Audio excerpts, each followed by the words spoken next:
Wii Party is one of the most memorable games in the Wii's library, but did you know that the game could have been much different? Today I'll be outlining the development history, unused minigames, unused sounds, and regional differences of Wii Party for the Nintendo Wii. Now there's a lot of unused content on Wii Party, but in order to understand why, we must know about the development history of the game. You see, the game was developed by ND Cube, and around 2010 many Hudson Soft employees migrated over from Hudson Soft to ND Cube. Hudson Soft was known for developing Mario Parties 1 through 8, including Mario Party DS. But back in 2010, the former president of Japan, Satoru Iwata, rest in peace, presented the idea of a party game using the Mii's to ND Cube, and the producers and directors at ND Cube loved the idea of watching their Mii's go to war, so they created the idea. The team worked very hard to have the game part of the Wii series, along with big titles such as Wii Sports, Wii Fit, and Wii Play. ND Cube thought if there were just board games and minigames, something would be missing from the game, the feeling that anyone could play regardless of their age or gaming experience.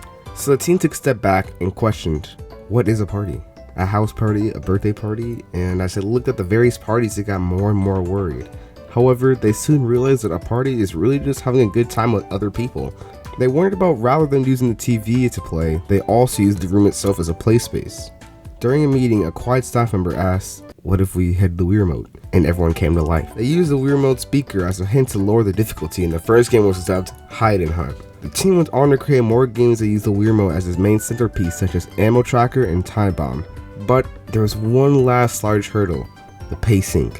NDQ gave the development teams of Wii Sports Resort and Wii Fit Plus a chance to try out the game and give an open and honest critique. And oh boy, they did not hold back. The Wii Sports Resort team mentioned that in the racing game, there was an overview of the course and a startup sequence, but if someone's trying to play the game over and over and over again, they may get impatient. Nobody wants to wait time to spank their horse. But the biggest problem was the inconsistencies in quality. Some minigames are high in quality and some are low in quality. Some even said that they did not want to play some minigames more than once. So this made them rethink a lot of things, including the menu screen, and after fixing the game, Wii Party was released on July 8th, 2010 and was received greatly. Now moving on to the unused minigames, there are a lot of them, but only 2 are playable. Those are the unused version of Pop-Up Bandits and Barrow Daredevil. Pop-Up Bandits has an unused 4-player version, and I can see why it got cut. There is just too much going on at once, and it does not look like fun. That's 1 point for NDQ not being idiots. But the 2-player version of Barrow Daredevil getting cut really doesn't make much sense. A game of Wii Party coming down to a game of chicken would be super intense and super fun to spectate and participate in. So that's 1 point for NDQ being idiots. But there's an abundance of unused and unplayable minigames. You see, the minigame IDs of Wii Party are set up like the following. It starts off with MG and then the type of minigame.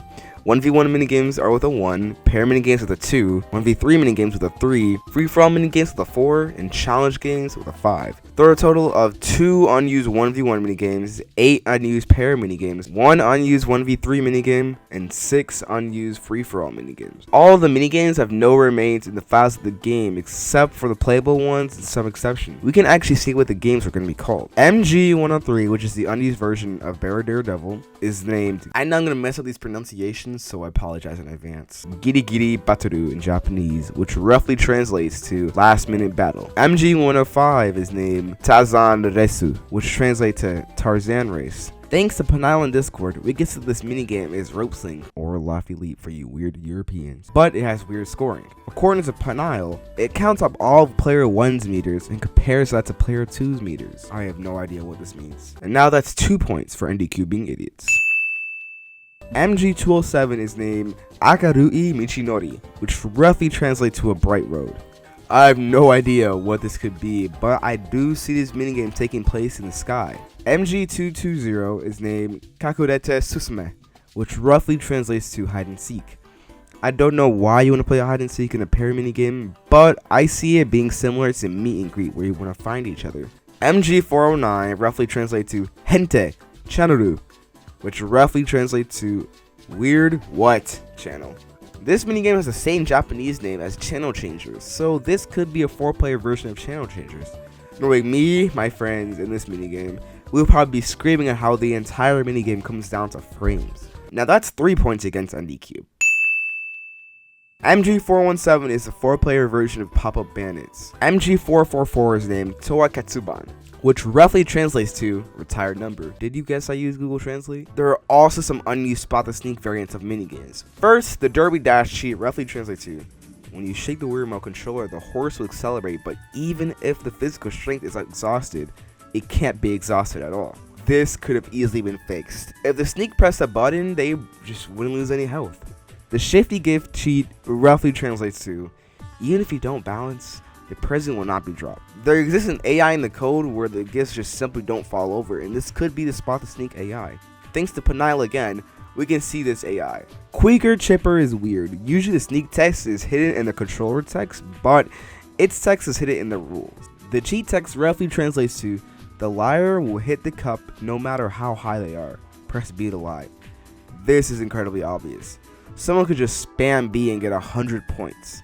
Tropical Punch's Sneak text translates to, the liar does not fall in the ocean. This is incredibly overpowered and super obvious. Just imagine you punch somebody in the back with a metals machine and they just don't even flinch. Crash Balls roughly translates to, the liar cannot be dropped in the hole. This also doesn't make much sense as they would have to be hanging off the platform just ready to die, but of course, they're blessed with immortality. That's 5 points going against Anycube not being smart enough to fix these changes.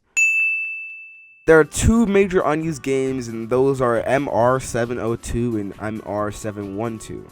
We do know something about one of these games, and that is MR702. Thanks to Penile on Discord, we can get footage of MR702. I'll leave his channel in the description below, even though he has over 2 times the subscribers that I have. But look at this.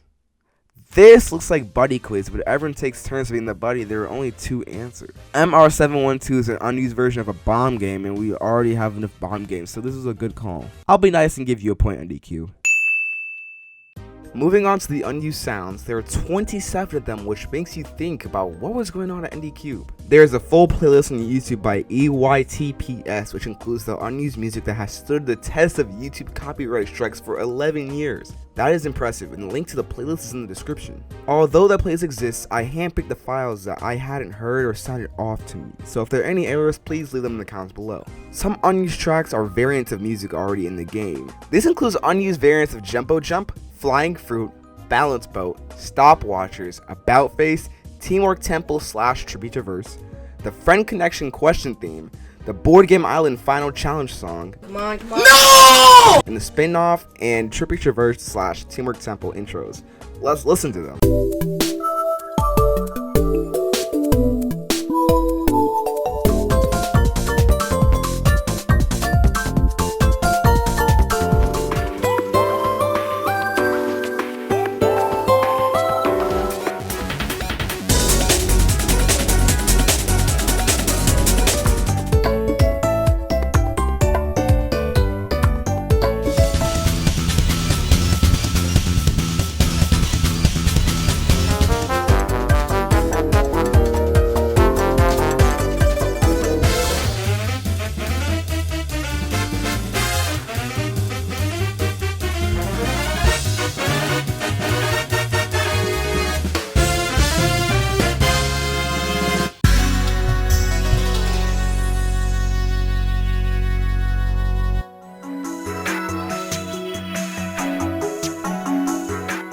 Chin Up Champ is a 10-second mashing game, but did you know that there's an extended version of its song Not Hurting Game? Let's listen to it.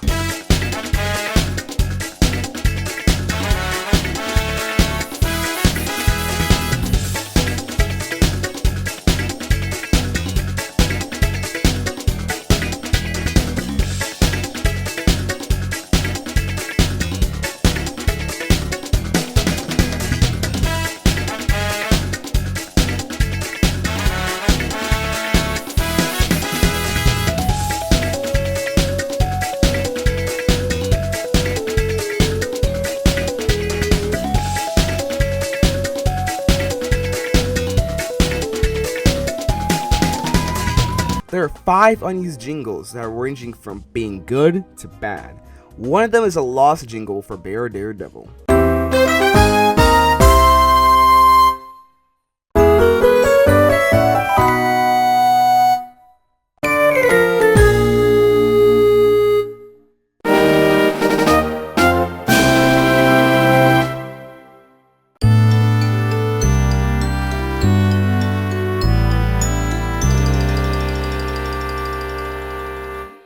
There are a lot of unused songs that are unrecognizable. Let me play a compilation of all of them.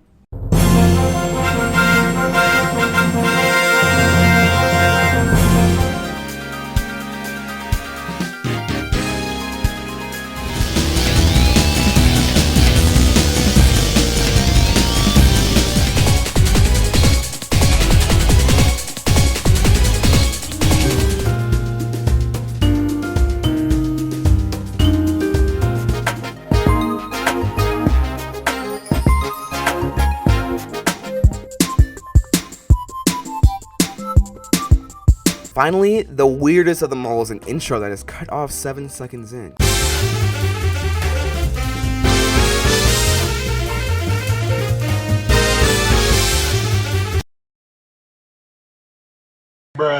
Finally, there are several regional differences and they all have their respective reasons.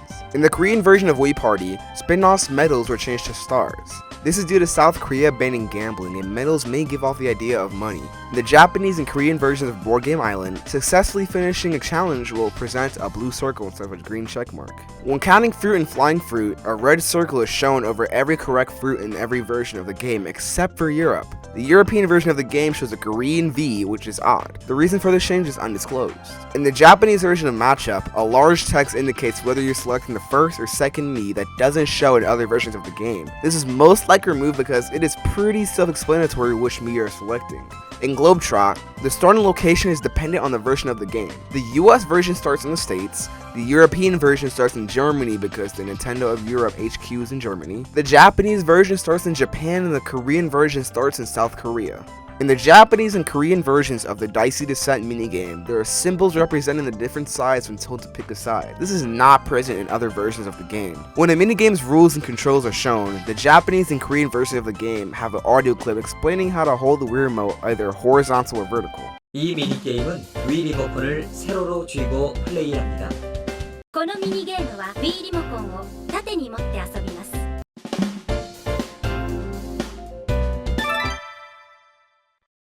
When a minigame starts with a countdown, the Japanese and Korean versions of the game have voice clips with sound effects. 3, 2, 1, 스타트! 3, 2, 1, 시작! The American and European versions of the game do not have the luxury of audio messages. By far, the biggest regional difference is the house party game exclusive to Asia. This game is called Quick Draw, and the game is simple. You scramble a full deck of cards on the table and draw the card read by the game. The game requires 2 people and has some text localized into English. This game was most likely cut outside of Asia due to requiring a full deck of cards and not feeling like the rest of Wii Party.